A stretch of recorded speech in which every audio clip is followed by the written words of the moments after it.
लोक आस्था के महापर्व छठ की जहां देश भर में धूम मची है, वहीं सीकर में भी इसे बड़े ही धूमधाम के साथ मनाया जा रहा है।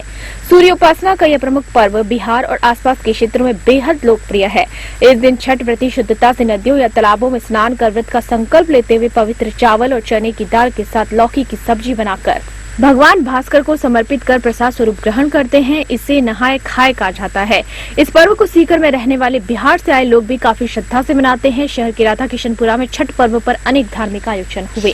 4 दिवसीय छठ पूजा में नहाए खाए के दूसरे दिन यानी कार्तिक शुक्ल पक्ष पंचमी को छठ व्रती पवित्र नदियों या सरोवरों के जल से मिट्टी के नए बने चूल्हे पर आम की सूखी लकड़ियों के जलावन से गाय के दूध, चावल, गुड़ की खीर और नए गेहूं के शुद्धता पूर्वक पीसे हुए आटे की रोटियां बनाकर सूर्यास्त वेला में भगवान भास्कर को अर्पित करते हुए प्रसाद स्वरूप ग्रहण करते हैं। व्रती इस दिन निर्जला रहकर शाम को सूर्य देवता को अर्पित किया प्रसाद भोजन रूप में ग्रहण करने के उपरांत कष्टकारी 36 घंटों का निर्जला व्रत शुरू कर देते हैं। इस विधान को खरना कहा जाता है। तीसरे दिन यानी सूर्य षष्ठी की प्रधानता होती है। व्रती महिलाएं और पुरुष निर्जला व्रत में रहकर आटे और गुड़ का ठेकुआ प्रसाद बनाते हैं। सूप और दौरे में रखकर फलों और नारियल के साथ व्रती नदियों, सरोवरों अथवा अन्य जलीय स्थानों पर जल में खड़े होकर अस्ताचलगामी सूर्य को अर्घ्य दान करते हैं। इस दरमियान नदी और सरोवर किनारे घाटों को खूब साफ सुथरा कर प्रकाश पर्व की भांति सजाया जाता है। छठ व्रती षष्ठी के अर्घ्यदान के बाद अगली सुबह यानी सप्तमी के सूर्योदय की प्रतीक्षा करते हैं। पुनः उदयमान सूर्य को उसी स्थान पर अर्घ्यदान कर व्रत का समापन होता है और व्रती 36 घंटों के निर्जला व्रत से बाहर आते हैं। मान्यता है कि गयासुर के आतंक से मुक्ति के लिए उसके विशालकाय शरीर के हृदय भाग में हुए विष्णु यज्ञ में शाक्य द्वीपीय, जो अब ईरान का भूभाग है, उस दौरान गरुड़ पर आरूढ़ कर 7 मगी ब्राह्मणों को यज्ञ कार्य के लिए लाया गया। मग शब्द का ईरानी भाषा में अर्थ होता है आग का गोला। आग का गोला यानी सूर्य।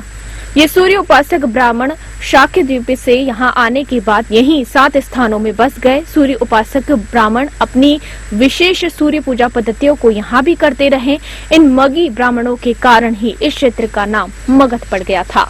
सूर्य विष्णु स्वरूप देवता है, इसलिए निष्ठा और कर्मकांड रहे समर्पण भाव प्रधान सूर्य पूजा की लोकप्रियता आसपास विस्तृत होती गई और लोगों ने भी इसका अनुपालन करना शुरू किया। मालूम रहे कि मगध के जिन 7 स्थानों में शाक्य द्वीप बसे, वहां सूर्य के प्रसिद्ध मंदिर भी स्थापित है। वैदिक काल से जारी इस क्रम को माता सीता ने भी छठ व्रत कर सूर्य देवता के आशीर्वाद से वे समृद्ध हुई। सांब ने भी छठ कर कोढ़ से मुक्ति पाई थी। इस व्रत में पवित्रता और नमक से दूरी बनाकर रखने की प्रधानता होती है। छठ व्रतियों की मनोकामनाएं पूर्ण होने से इसकी लोकप्रियता निरंतर बढ़ती जा रही है, जो बिहार से बढ़ते हुए राजस्थान के शेखावाटी में भी पहुंच गई है। शेखावाटी अब तक न्यूज के लिए सुभाष वीणा की एक विशेष रिपोर्ट।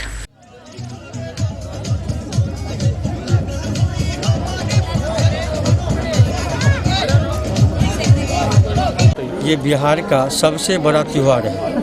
ये हम लोग छठ पर दिनकर दीनानाथ के नाम से करते हैं। कोई भी यहाँ जो भी मनोकामना लेके आते हैं और हाथ जोड़ के अगर विनती कर लिया कि भगवान ये मनोकामना मेरा पूर्ण हो तो आगे मैं भी करूँगा, आज तक उनका पूरा हुआ है। और कोई भी हमारे यहाँ तो मुस्लिम समाज भी करते हैं इस व्रत को बड़े धूमधाम से। पहले वो लोग पूछते हैं कैसे करना है, नहीं करना है, और करते हैं। हर धर्म इस व्रत को करते हैं। और सबसे पहले जो है ये नहान खान होता है। जैसे वो सजमन करके हमारे यहाँ बोलते हैं, अपने यहाँ लौकी बोलते हैं, उनकी सब्जी अनिवार्य रूप से पहले दिन खाते हैं। दूसरे दिन खरना करते हैं। पूरी दिन पानी मुंह में नहीं ले सकती, कुल्ला नहीं कर सकती और गेट बंद करके दोस्ती सोहारी करके रहता है और खीर और केले का भोग लगा के वो व्रती एक बार वो लेती है मुँह में। जबकि उनके कोई भी मुँह में आवाज़ आ जाए, कोई तरह की बात आ जाए तो वो तभी वो भोजन बंद कर देगी, फिर नहीं कुछ खाएगी। ऐसे करके ये आज जो है हर जगह उगते को लोग मानता है, लेकिन बिहार में मिथिलांचल में ये डूबते को ही ज़्यादा लोग मानते हैं। डूबता अगर उगता है तो बहुत अच्छी बात है और उगते को सब सलाम करते हैं, लेकिन यहाँ डूबते को पहले सलाम करते हैं, उगते को बाद में। तो आज जो है संध्याकालीन डूबते सूर्य को अर्घ दिया जाता है। आज पूरा व्रत, कल से ही व्रत में है सब, जो मुँह में पानी भी नहीं ले सकते। और आज जो है शाम के अर्घ देने के बाद सब अपने नीचे कंबल के आसन पर सब शयन करेगी व्रती सब। कल सुबह प्रातः 5 बजे यहाँ आ जाएंगे। 5 बजे आने के बाद वहाँ पानी में फिर खड़े रहेंगे उगते सूरज को फिर से अर्घ देंगे। फिर कहानी सुन के फिर अंकुरी का प्रसाद, वो मटर जो होता है वो मटर का पानी में भिगो के रख दिए होंगे कल से, आज सबके डाली में वो होगा मटर, वो अंकुरी बोलते हैं। तो वो पहले व्रती मुंह में लेके फिर भोजन करेगी। और यहाँ पे जो है पूरा सोशल डिस्टेंसिंग का पूरा ख्याल रखा गया है, बिना मास्क का कोई भी नज़र नहीं आएगा। इस हिसाब से ये व्रत को पूर्ण करते हैं। आपका नाम? बोलो राना माई की जय, छठ माता की जय, सबकी मनोकामना पूर्ण करे। पंडित मुरारी झा, मिथिला वाले। इस छठ पूजा के लिए मैं बहुत ज़्यादा एक्साइटेड हूँ। आज के दिन हम बहुत अच्छे से तैयार होते हैं और मेरी मम्मी कर रही है और उनको भी मैंने बहुत अच्छे से तैयार किया है। मैं भी बहुत अच्छे से तैयार हूँ। ये मेरा सबसे फेवरेट फेस्टिवल है। ये काफ़ी एक्साइटेड हूँ मैं इस चीज़ के लिए। और आज डूबते सूर्य को अर्घ दिया जा रहा है, कल मॉर्निंग में उगते सूर्य को देंगे और कल ये फेस्टिवल पूरा हो जाएगा। जय छठी मैया। मैं सरिता सोनी छठ पूजा के बारे में बता रही हूँ। छठ पूजा सूर्य, उष्मा, प्रगति, जलवायु और उसकी बहन छठी मैया पर आधारित है। यह व्रत बहुत ही कठिन है। यह व्रत 4 दिन की अवधि में मनाए जाते हैं। पहला तो है नहाए खाए, फिर दूसरा है खरना, और खरना के दिन है ना घर पे ही पूजा किया जाता है खरना के दिन। और वह पूजा समाप्त होने के बाद छठी मैया के लिए अलग से प्रसाद बनाए जाते हैं और ये प्रसाद मतलब घाट में चढ़ाए जाते हैं। ये प्रसाद। और तीसरे दिन 4 बजे सूर्यास्त को अर्घ दिया जाता है और चौथे दिन सूर्य उदय होने को अर्घ देते हैं और इसके साथ व्रत समाप्त होते हैं। जय छठी मैया। यहाँ बहुत कठिन है। पहला दिन नहा खाती है, घिया की सब्जी बनती है, लहर की दाल बनती है, फिर दूसरा दिन खरना होती है, फिर खीर बनती है, पूड़ी बनती है, सब जितने फल होती है वो भी लगती है। वाले दिन से हम लोग शुद्धि हो जाते हैं, मतलब घर में एकदम शुद्ध खाना खाते हैं, शुद्ध सब चीज़, मतलब खाना पीना एकदम शुद्ध होना चाहिए। 12 को हम लोग नहा धो के घर द्वार धो के साफ सफाई करके सब चीज़ एकदम शुद्ध कर लेते हैं। 13 को हम लोग कुछ भी नहीं खाते, मतलब सब कुछ शुद्ध शाकाहारी का खाना खाना है। और चौथ को हम लोग नहा के खाते हैं।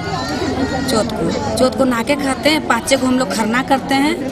छठ को हम लोग शाम का अर्घ देते हैं। 7 को हम लोग सुबह का अर्घ देते हैं। इसमें 3 दिन का हम लोग का छठ का व्रत होता है।